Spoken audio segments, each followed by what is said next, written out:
Hi friends, channel Ramana's Nellore. ఈరోజు మేము natural కందులు ఎలా ఉంటే చూపిస్తున్నానండి. ఇవి బాగా వేయించుతారు.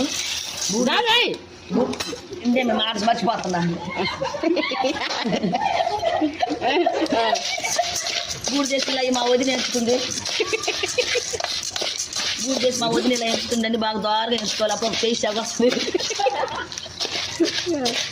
ఫ్రెండ్ ఇలా బాగా వేయించుకున్నాక మనం కొంచెం ఆరబోసుకోవాలి. ఆరకాయండి. ఆరినాక మనం బాగా తిరగలతో విసురుకోవాలి.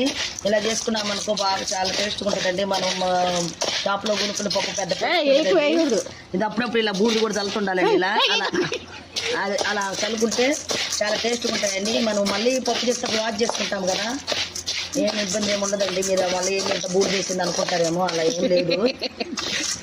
చూసారు కదండి. ఇవి మళ్ళీ ఆరబోసినాక విసిరేటప్పుడు చూపిస్తాను ఫ్రెండ్. ఓకేనా? దాన్ని తిరగలు వేస్తుంది. ఓకేనా? చూడండి అదండి.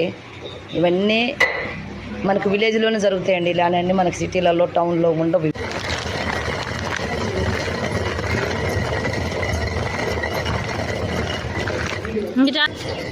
దంచాలి ఫ్రెండ్.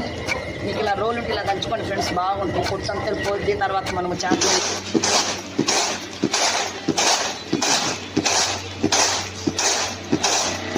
ఇలానే ఉంటాయి. ఇంక ఇవి మనం పప్పు చేసుకోవడమేను. చాలా బాగుంటాయండి.